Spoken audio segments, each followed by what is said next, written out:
Farrell, Public Information Officer for the City of Vacaville, and this is a special edition of Fire Facts and Word on the Street. As you can see, we are honored to have both the Fire Chief of the City of Vacaville, Brian Preciado, along with the Police Chief of the City of Vacaville, Rich Word. And today we're going to take a little different approach, gentlemen. Instead of having you speak separately about what's going on in each of your departments, I thought it'd be interesting to kind of let folks see how you guys interact and talk about how police and fire work together, and you know, kind of take that blanket of public safety and pull it back a little bit and let people know that there is a lot of working together and commiserating on certain things and celebrating other things. So why don't we start with you, Chief, and talk about Chief? Okay, well, that could be either one. We'll start with you, Brian. Chief Brian and Chief Preciado. Talk about how when you talk about public safety, you really are talking about police and fire working together on any number of incidents and cases and things like that.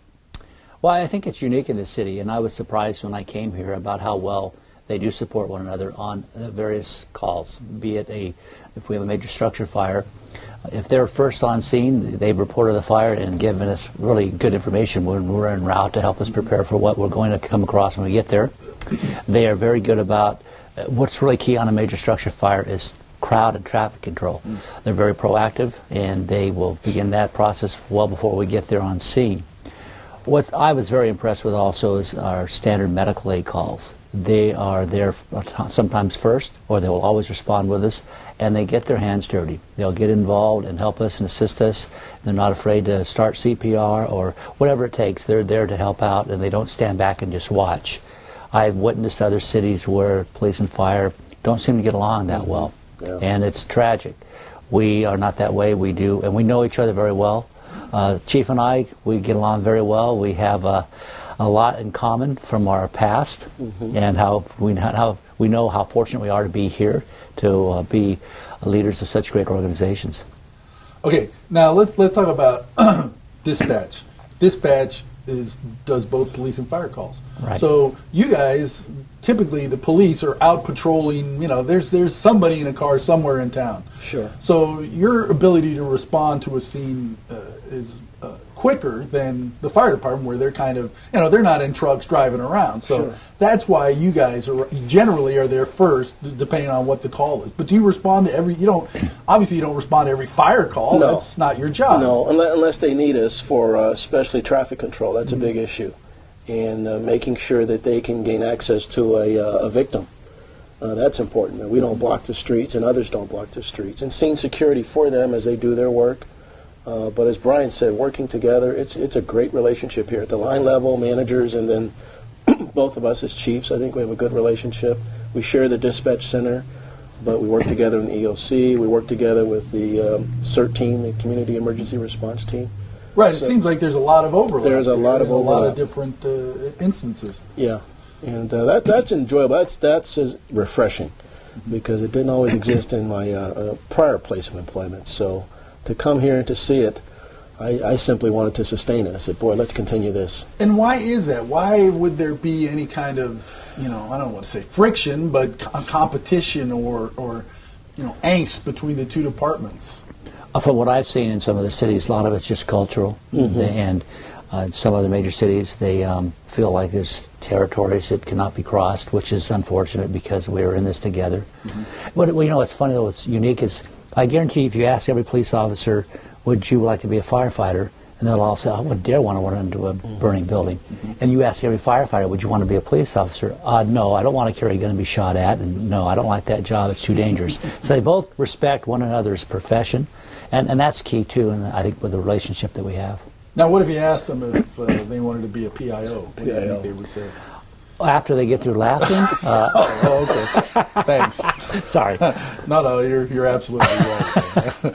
Well, I wouldn't want to be either a firefighter or a police officer for the exact same reasons you stated. I mean, it clearly takes a unique individual to do either job. But it's funny you mention that, though. They do have, both police and fire, respect for what you have to do. Out on the emergency scene, there's always got to be a PIO, because the media comes in throngs and they want to talk right away to somebody. And you have to get the right person that says the right things and quickly. A lot of times we'll look to the police officer and they'll meet with them. It helps us not have to deal with that issue. And let's talk too a little bit about the change in what policing and fire work has gone through over the years.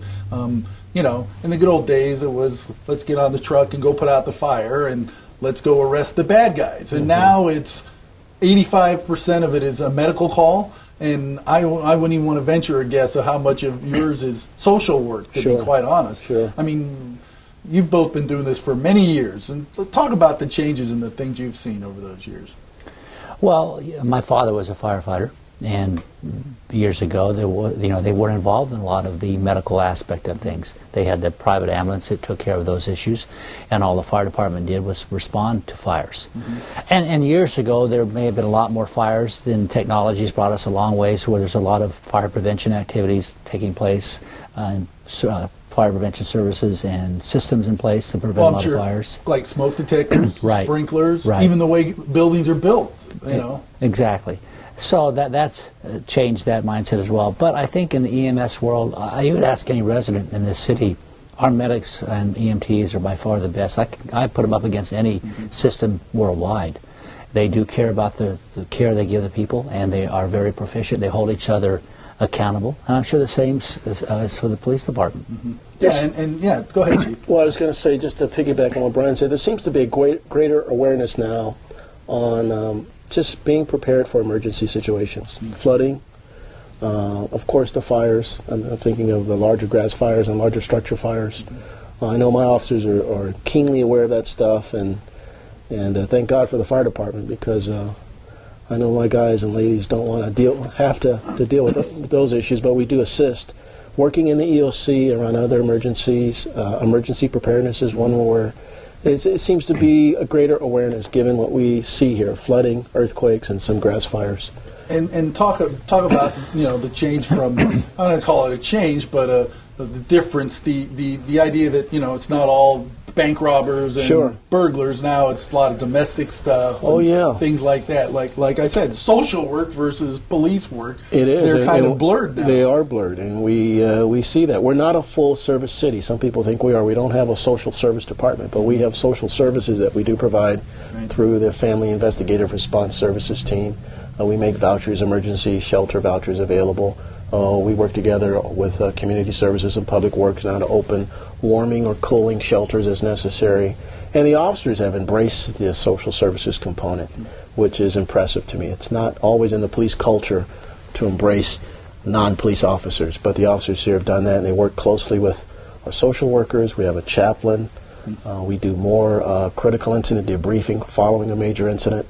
Those are new things. And the technology, I mean, we could speak long about technology or mobile computer terminals that we both have. So we see things in the car now where before you could only get those from a dispatcher.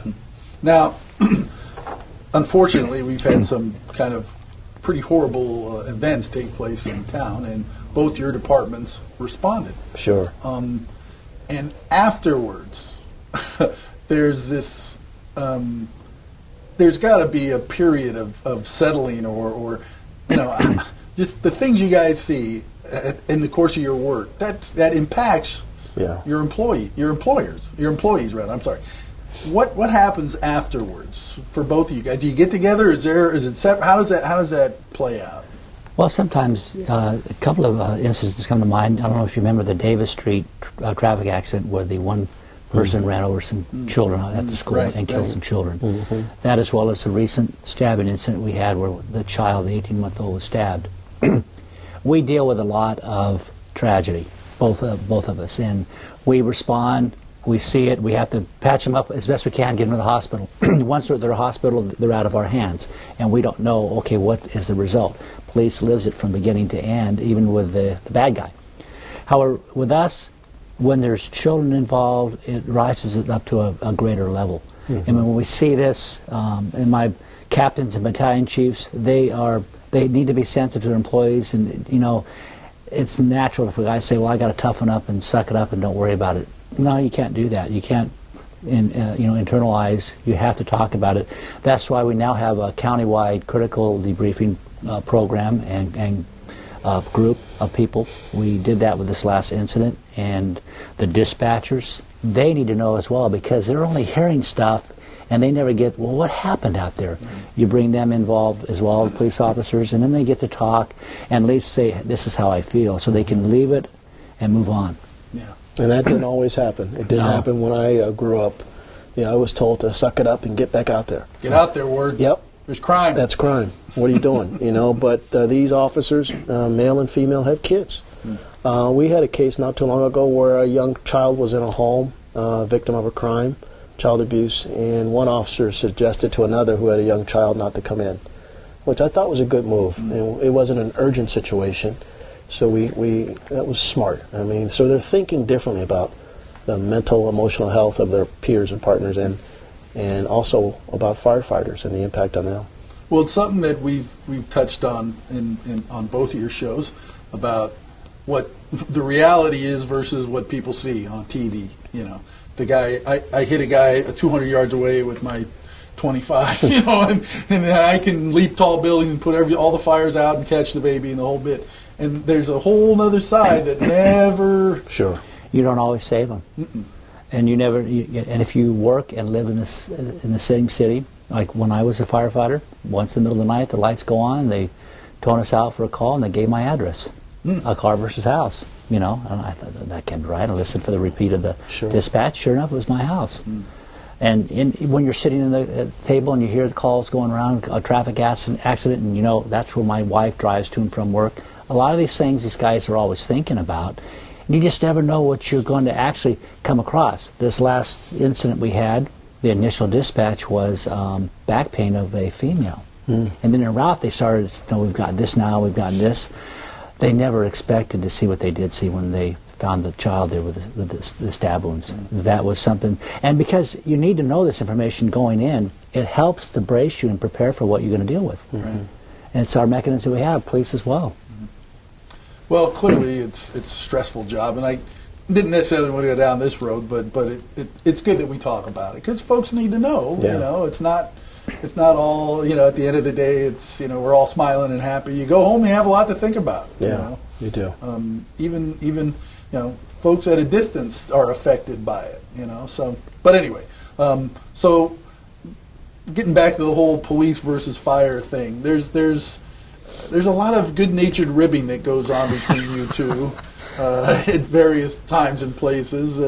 But it strikes me as it's funny, but it's not mean. It's never mean-spirited. No, it's always. My favorite joke is what do police and firefighter have in common? They both want to be a firefighter.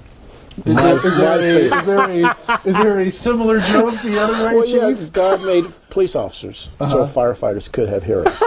That's it, yes. Yeah, that's the best one. That's the only one I recall. For some reason. Well, after that, I don't know that there's anything else to say, you know.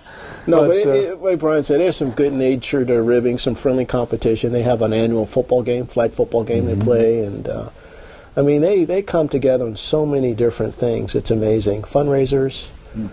We support one another in our different fundraisers. The different associations support one another.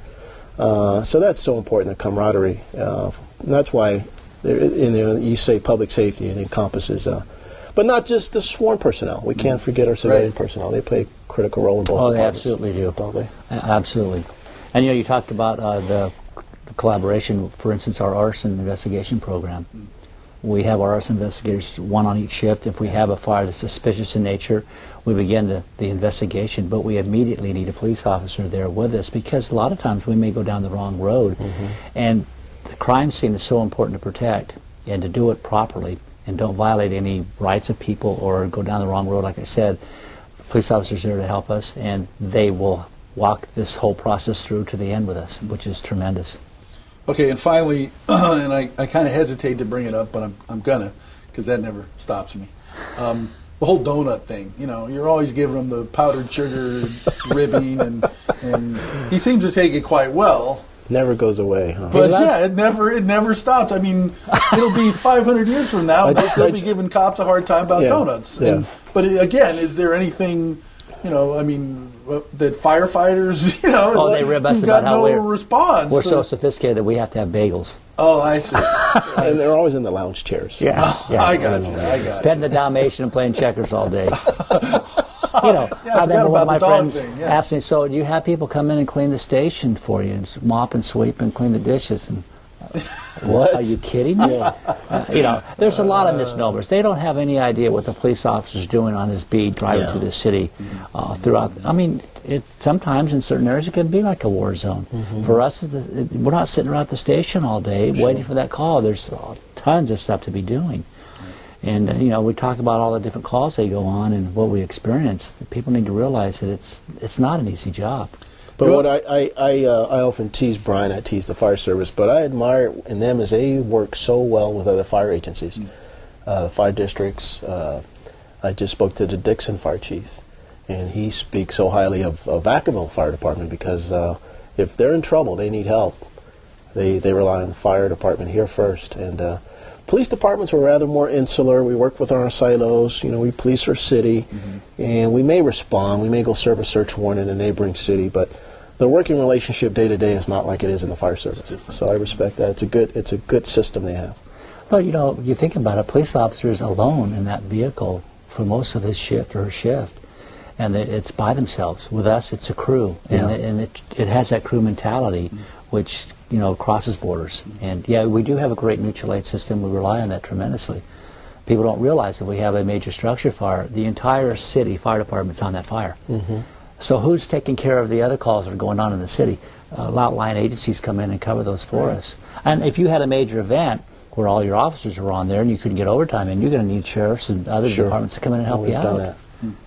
We've done that. Crime doesn't stop, and the fires and medical aids don't stop.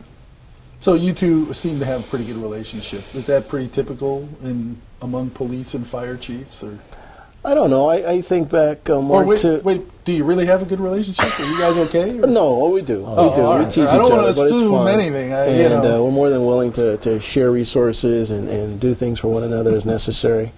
But I think back, I went to a presentation following the 9/11 tragedy, and there was a lot of competition, not always healthy, between the New York police and fire departments. Yeah, I didn't mention that, but I have seen video of police and fire getting on scene of traffic accidents and getting into fist fights over who's going to take control of the scene. It's ridiculous. And you have these type of mentalities and these type of cultures that has driven us to have to embrace NIMS, the National Emergency Management System. Whereas here we've used ICS, which is the same thing. We've done that.